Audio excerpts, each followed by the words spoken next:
Muito bem, mais uma vez nós estamos na casa do Senhor, agradecendo a Deus a alegria e o privilégio de poder compartilhar esses momentos, né? Então essa é a questão da nossa vida cristã, compartilhar os momentos da vida. Como nós não podemos viver nas casas uns dos outros todo o tempo e o tempo todo, então a gente tem que se reunir num lugar, num prédio, e isso é reunião ou assembleia de uma igreja, aonde a gente se encontra, onde a gente se reúne para adorar aquele ao qual nós professamos um dia ser o nosso Deus, Pai e Salvador. Aonde a gente se reúne para ser trabalhado, instruído, movido o coração, a não somente ouvir as palavras, mas também obedecer elas. Então isso é um motivo para nós de alegria, de bênção mesmo, para a nossa vida, para a transformação do nosso ser.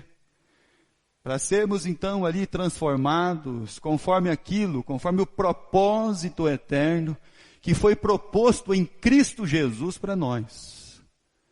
Então é uma alegria nós estarmos na casa de Deus, é uma alegria a gente cantar hinos, louvores, ter as nossas orações, trabalhar mesmo a nossa vida. Abra sua Bíblia, por favor, no Evangelho de João, capítulo 1. Evangelho de João, capítulo 1.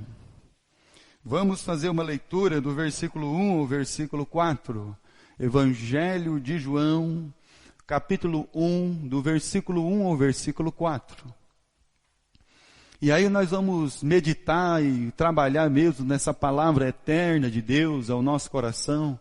E aí você diz assim, não, mas já conheço essa passagem. Muito bem, que bom. Você conhece. Você já aprendeu tudo que ela tem para ensinar. Então, parabéns para você. Você já alcançou a plenitude de Cristo, pelo menos nessa passagem da Bíblia. Mas vamos ler lá. No princípio era o Verbo. E o Verbo estava com Deus, e o Verbo era Deus. Ele estava no princípio com Deus. Todas as coisas foram feitas por intermédio dele, e sem ele nada do que foi feito se fez. A vida estava nele, e a vida era a luz dos homens.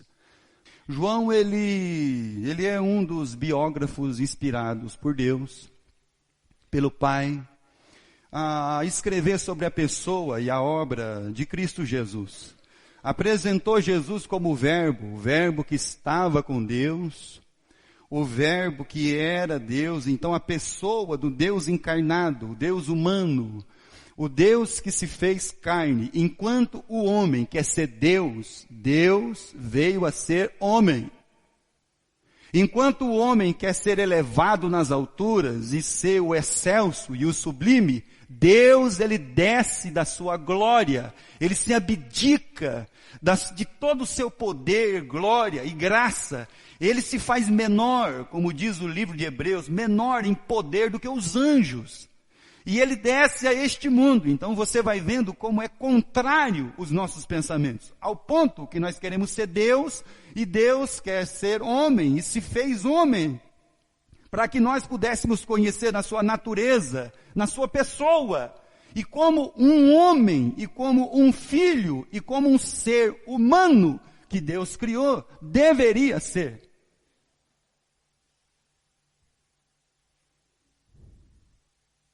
Enquanto nós queremos o poder de Deus, para que todas as coisas sejam subjugadas a nós, Deus, ele vem nos ensinar a quem ele ama. Então Deus ama pessoas, Deus ama alma. Enquanto nós estamos amando coisas, enquanto nós estamos querendo nos empoderar do poder de Deus, para que finalmente todas as coisas sejam subjugadas a nós, Deus está descendo, e Deus desceu a este mundo, Deus, ele se abaixou, para que pudesse, meus irmãos, nos salvar e amar aquilo que ele ama. Almas. E João é o que escreve sobre Jesus, o Verbo.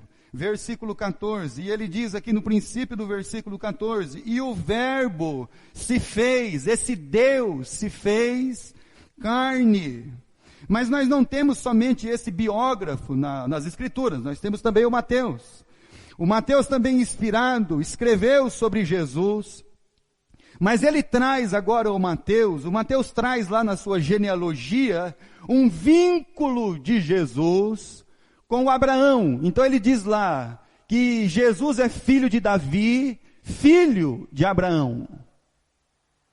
Então Jesus, para João, na sua biografia, Jesus é filho de Deus, Jesus é o Deus encarnado, Jesus é a pessoa de Deus, o Filho amado encarnado neste mundo, o Filho de Deus, o Verbo que se fez carne. Quando Mateus, o biógrafo, traz sobre a pessoa de Jesus, ele diz que Jesus é filho de Davi, filho de Abraão. Quando Lucas, aquele que traz lá na sua genealogia, ele diz que Jesus é filho de Adão, lá no capítulo 3 de Lucas, e versículo 38, ele diz lá que Jesus é filho de Adão. Então Jesus, na sua pessoa e na sua obra, escrita por João, escrita por Mateus, escrita por Lucas, ele nos traz o entendimento de que Jesus, ele representa e ele é filho da humanidade. Jesus precisou de um ventre, Jesus precisou nascer como criança, Jesus precisou crescer como criança. Então quando ele diz lá, Lucas diz que Jesus é filho de Adão, então traz que Jesus é descendente da humanidade, ele é o descendente da mulher, lá em Gênesis capítulo 3. Quando Mateus fala do vínculo de Jesus com Abraão, Mateus ele diz que Jesus ele pertence a um povo, uma nação, uma história milenar. Uma história, lógico, que não começou no tempo, começou na eternidade, mas ela veio ser apresentada no tempo, quando Deus cria um povo, o povo hebreu. E aí ele diz, Jesus é filho de Abraão. E quando João se manifesta a escrever sobre Jesus, ele diz que Jesus é o Filho de Deus. Então Jesus é filho da humanidade, Jesus é filho de um povo e Jesus é filho de Deus. Ou seja, Jesus, ele é a solução, Jesus, ele é a resposta, Jesus, ele é aquilo que Deus, o Pai, a família Deus, tinha na sua mente e colocou ela em prática, na plenitude, em Jesus, como o homem descendente da humanidade, o homem descendente de um povo, e o homem que é o Deus encarnado, como o homem ou a humanidade, como Deus queria que fosse.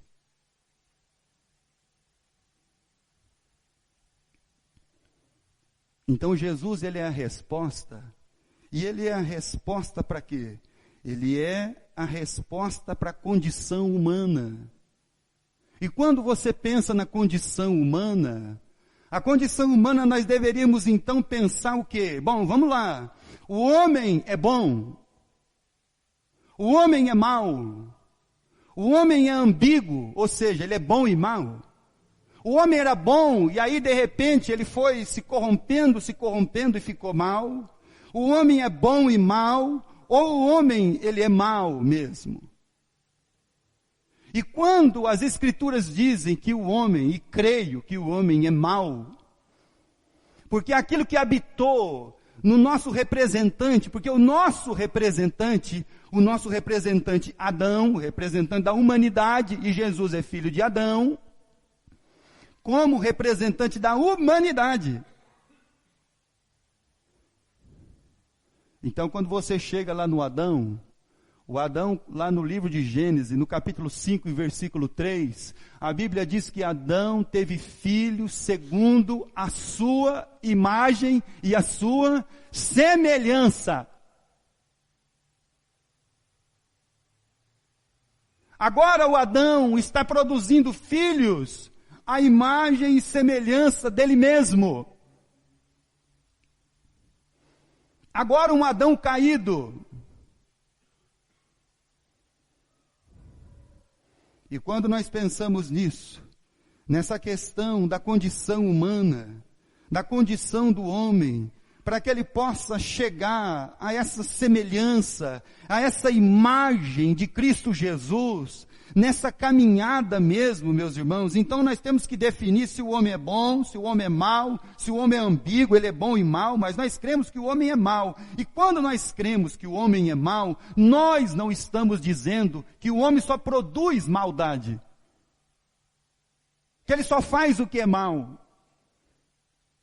Quando Jesus foi falar com os homens, ele disse assim: vocês que são maus, vocês sabem fazer boas coisas aos seus filhos. Então o homem, como a questão dele de mal, ele sabe fazer boas coisas aos filhos. Então o homem não é mau porque ele é um poço de maldade e dele só sai o mal.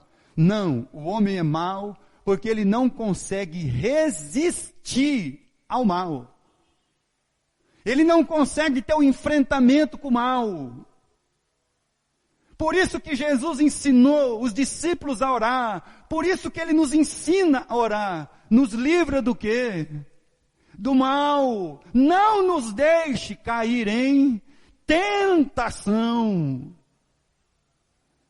Então, meus amados irmãos, o homem não é mau porque só sai maldade dele. O homem é mau porque ele não resiste ao pecado. Ele não resiste ao mal.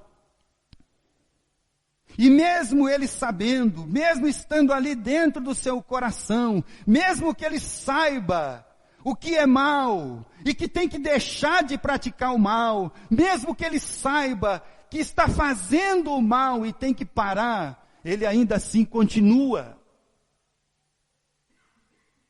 Olha só que interessante. Então o homem não é mau porque ele é mau continuamente, sempre, só sai dele maldade. Ele é mau porque ele não resiste ao mal. Ele sabe o que ele está fazendo é mau, mas ele continua fazendo. Ele sabe que aquilo que ele está fazendo é mal para os outros, mas ele continua fazendo.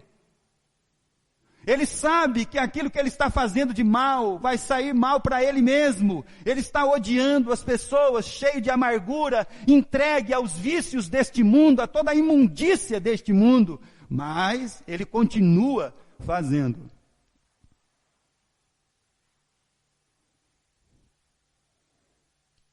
A publicidade anuncia: se beber, não dirige. E quantas pessoas morrem? Você pode colocar o bafômetro, você pode fazer o que for. Continua morrendo. Continua matando. Continua se envenenando. Continua guardando tudo no coração. A malignidade, a maldade, a raiz de amargura. Porque ele não resiste ao mal. Então essa é a condição humana. E aí nós vamos produzindo filhos, e se você não tem a imagem de Cristo, você vai produzindo filhos, a imagem sua. Eles vão se parecer com você.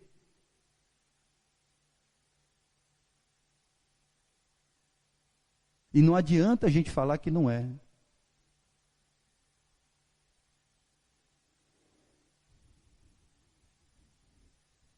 Então, de fato, meus irmãos, o homem não resiste ao mal.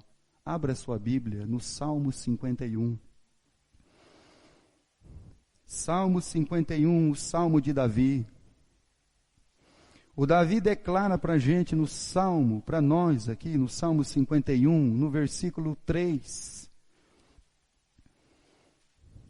Olha só o que ele diz. Salmo de Davi, Salmo 51, versículo 3. Pois eu conheço as minhas transgressões, e o meu pecado está sempre, e ele não resiste ao pecado, ele não resiste ao mal.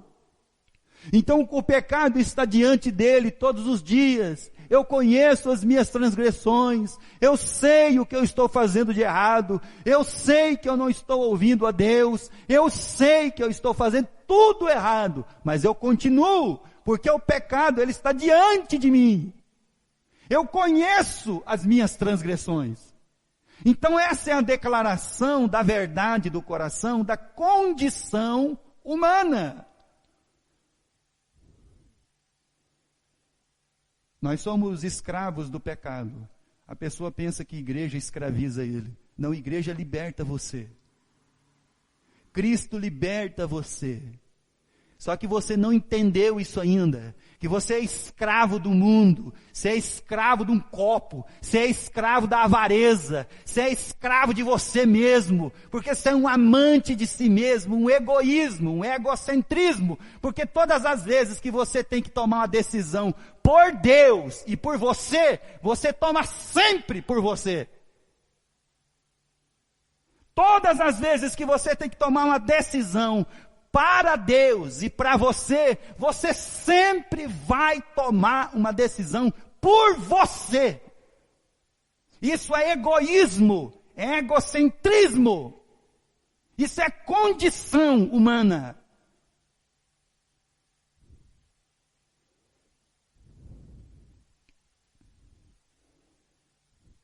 Então o salmista Davi, ele diz, o pecado está diante de mim. Jesus, ele diz que os homens são escravos do pecado.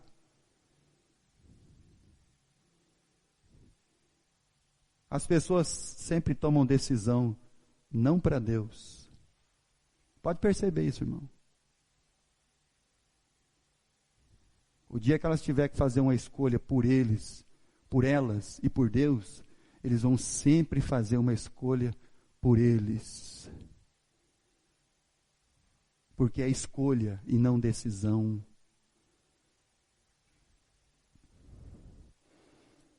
É por isso que é tão difícil, é esse confronto. Você saber que está fazendo mal, e você sabe. Você fazer o mal e continuar fazendo, realizando, vivendo assim. Abra sua Bíblia na carta de Tiago. Tiago, capítulo 1. Vá lá no Novo Testamento agora, por favor. Tiago, capítulo 1.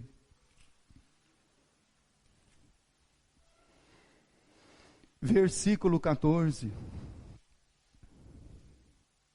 E por isso então que Jesus nos ensinou a oração. Não nos deixe cair em tentação, livra-nos do mal. Porque nós não resistimos o mal, nós não resistimos a maldade. O pecado que está diante de mim, eu conheço as minhas transgressões.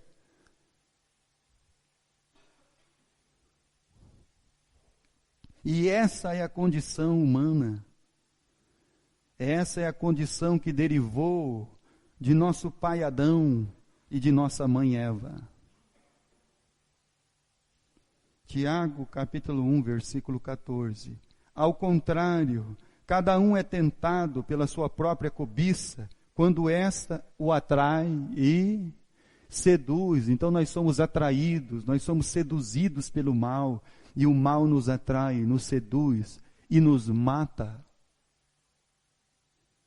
Quando nós pensamos nessa questão, meus irmãos, de mal, de bem e mal, nós então logo somos arremetidos àquilo que Deus instituiu lá no Éden. Deus criou um jardim no Éden. E nós achamos que todo o problema do Éden era a árvore do conhecimento do bem e do mal. Que só tinha essa árvore lá no Éden. Então essa questão do bem e o mal não foi todo a questão que tinha lá. Porque quando a Bíblia diz que o homem se apossou do fruto do bem e do mal, o homem estava dizendo para Deus que naquele momento ele estava tomando a prerrogativa da sua existência e que ele não precisava mais de Deus. Que ele podia viver sem Deus. Que ele podia existir sem Deus. que ele podia criar a sua própria vida sem Deus, que ele podia sair de Deus.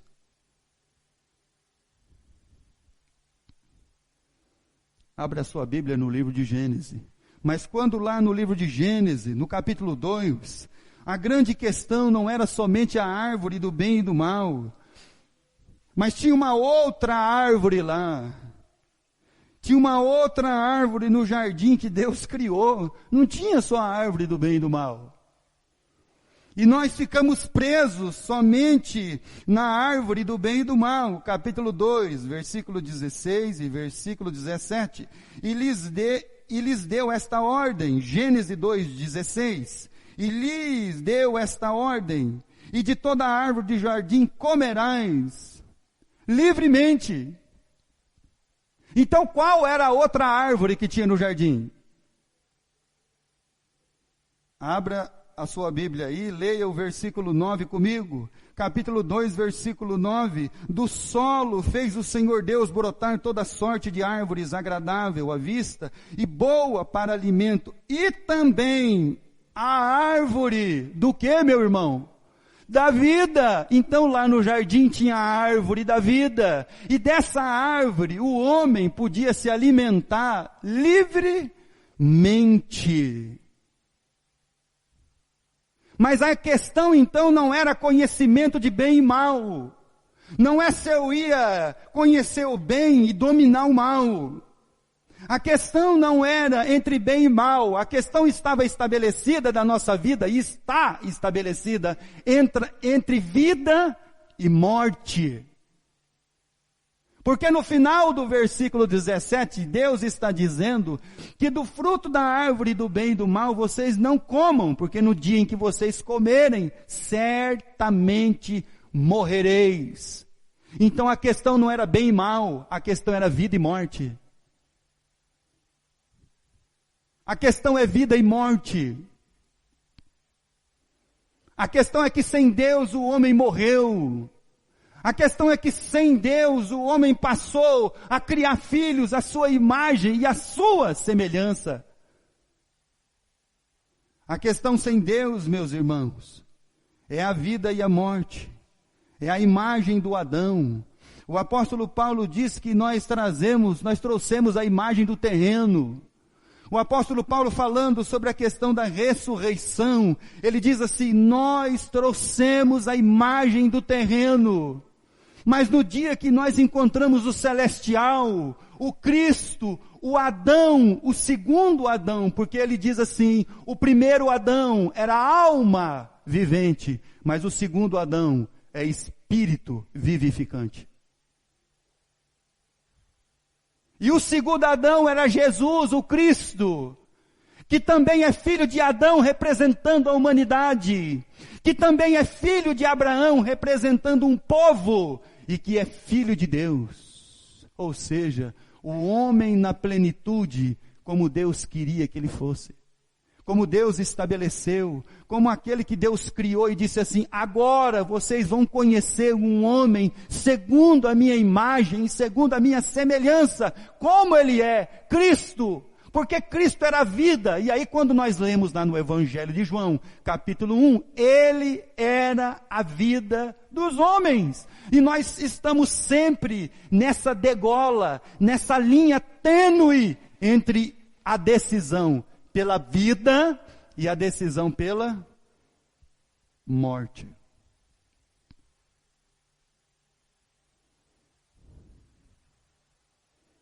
Nesse caminho do discipulado, todo discípulo de Jesus tinha que escolher entre a vida e a morte.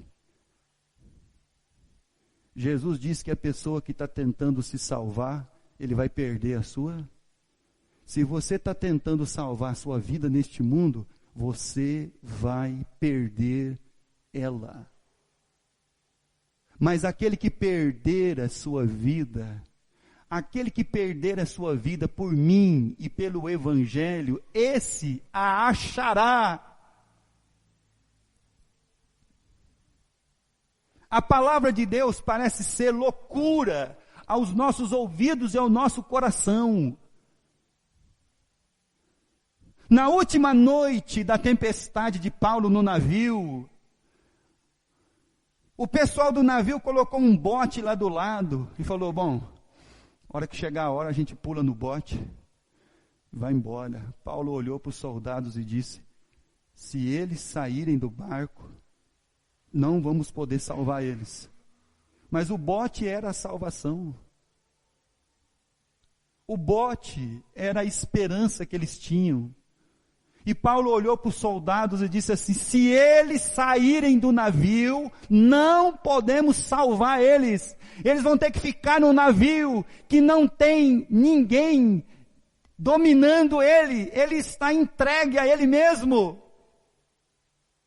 E como você fica num navio entregue a ele mesmo ali, numa tempestade, há mais de 14 dias, e a sua esperança era um bote.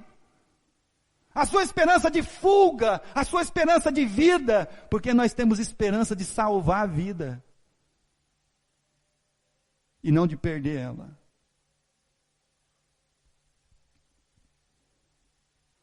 Por isso que a gente está sempre vivendo entre a questão de vida e morte. Caminhada com Jesus representa a vida e a entrega dela. A ceia do Senhor representa aquilo que Paulo nos ensinou.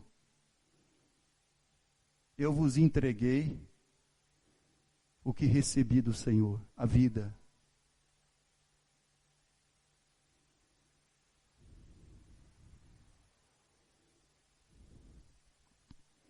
Então tudo está estabelecido entre vida e morte.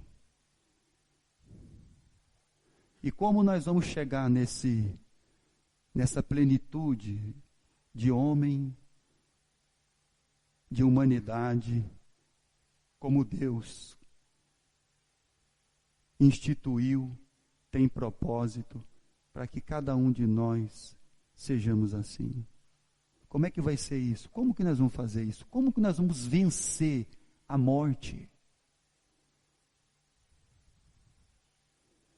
Como que nós vamos vencer o mal?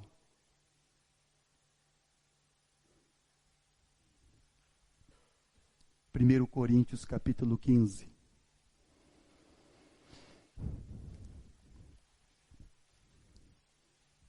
A vida cristã está estabelecida entre vida e morte. 1 Coríntios, capítulo 15. Se você pensa em salvar sua vida, você vai perder ela. 1 Coríntios 15, versículo 58. 57. Graças a Deus que nos dá a vitória por intermédio de nosso Senhor Jesus Cristo. Então, como nós vamos vencer a morte agora? Nós temos a vitória sobre a morte. Cristo Jesus, Ele mesmo disse e deixou João relatado, eu sou a ressurreição e a vida. O apóstolo Paulo escreveu aos Efésios, fostes juntamente ressuscitados com Ele. Como nós vamos vencer a morte agora? Nós vamos vencer a morte por Cristo. E graças a Deus que nós temos essa vitória em Cristo Jesus sobre a morte. Então a morte, ela não é mais aquela que nos aflige.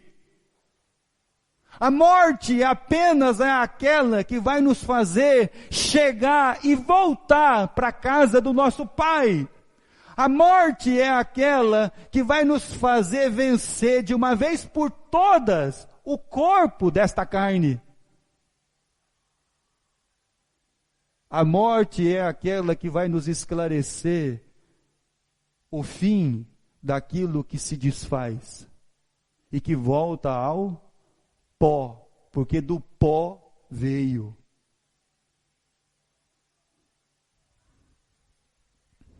Então nós temos essa vitória em Cristo Jesus. Então em Cristo Jesus nós vamos vencer a morte.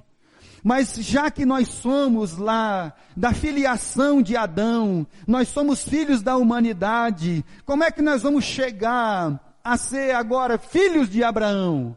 Abra a sua Bíblia em Gálatas capítulo 3. Vai um pouquinho para frente aí de 1º e 2º Coríntios, Gálatas. Gálatas capítulo 3. Como é que nós vamos chegar agora a ser filho de Abraão? Nós não somos judeus. E aí o apóstolo Paulo nos responde. Gálatas capítulo 3, versículo 6. É o caso de Abraão, que creu em Deus, e isso lhe foi imputado para a justiça. Sabei, pois, que os da fé que são filhos de Abraão. Então são os da fé. Quando você encontrou Cristo, quando Cristo venceu a morte na sua vida, você passou a ser filho de Abraão. Então agora você é representante da humanidade em Adão, você é representante de um povo que Deus está criando, não exatamente um povo judeu, mas um povo separado, um povo escolhido. E agora pela fé, você também é filho de Abraão, porque todos os da fé são filhos de Abraão. E aí você vai notando a semelhança que nós vamos chegando com Cristo Jesus. Cristo era filho de Adão, representando a sua humanidade. Cristo era filho de Abraão, representando um povo e nação. Cristo é o Filho de Deus, representando a plenitude do homem à imagem de Deus, como Deus queria criar. Evangelho de João capítulo 1. Vamos lá onde nós tomamos início. João capítulo 1.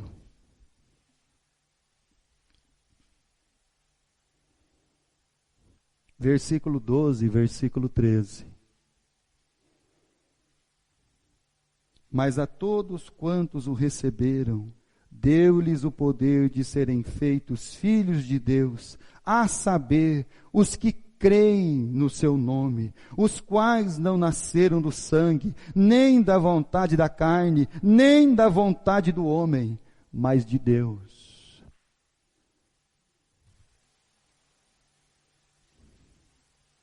Todos quantos o receberam, deu-lhes o poder de serem feitos filhos de Deus. Filhos de Adão, representando a humanidade. Filhos de Abraão, pela fé, representando um povo que Deus está criando. E agora, filhos de Deus. Essa é a imagem e semelhança que Deus está trabalhando em nós agora.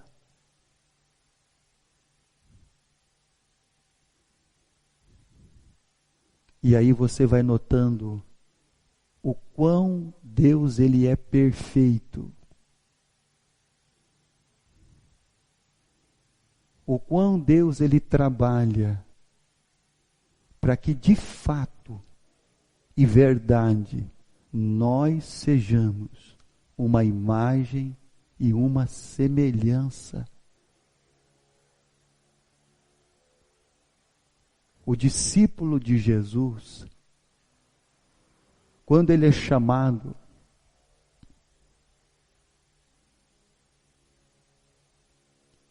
ele é corpo e alma. Quando ele ouve o evangelho da salvação, ele é selado com o Espírito Santo, então ele é corpo, alma, espírito.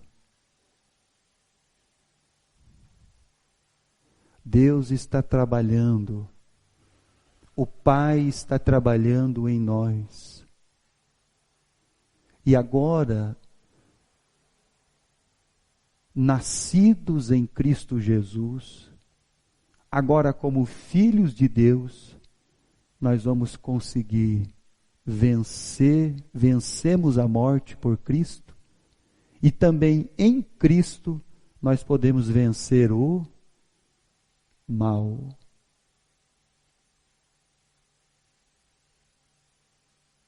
Como é que Jesus, o Filho de Deus, venceu a tentação? Está escrito.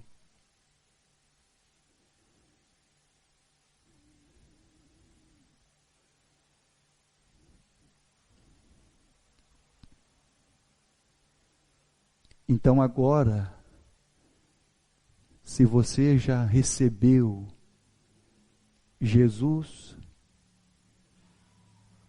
você nessa caminhada de transformação da sua vida, para que você seja a imagem e semelhança de Deus, do Filho amado. E você possa agora vencer a morte e vencer o mal, ao ponto que até então você não conseguia resistir o mal. O Tiago nos deu o antídoto para resistir o mal. Chegai-vos a Deus, sujeitai-vos a Deus, humilhai-vos na presença de Deus, resisti ao diabo e ele fugirá de vós. Isso é transformação da nossa vida. E aí você vai vendo que a palavra de Deus, ela vai nos transformando, ela vai nos levando para que nós tenhamos o Adão, o Abraão e também filhos de Deus. Que Deus nos abençoe e que ao olharmos a nossa condição, você possa fazer uma reflexão da sua caminhada de fé. Se você na sua vida ainda não recebeu a Cristo, se você ainda na sua vida, você não entregou ela ainda para Jesus, o Cristo e Salvador,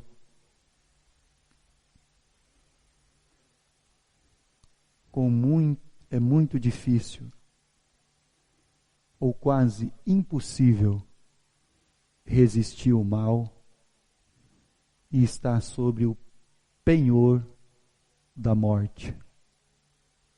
Em nome de Jesus, que toda a palavra de Deus seja instrutora do nosso coração, instrutora do nosso entendimento, que nós não sejamos tomados de um egocentrismo e de um egoísmo, para que todas as vezes você tome escolha por si mesmo, ou decisão sempre por você, e nunca em Deus. Em nome de Jesus, que a sua mente seja sarada, que o seu coração seja sarado, curado, em nome de Jesus.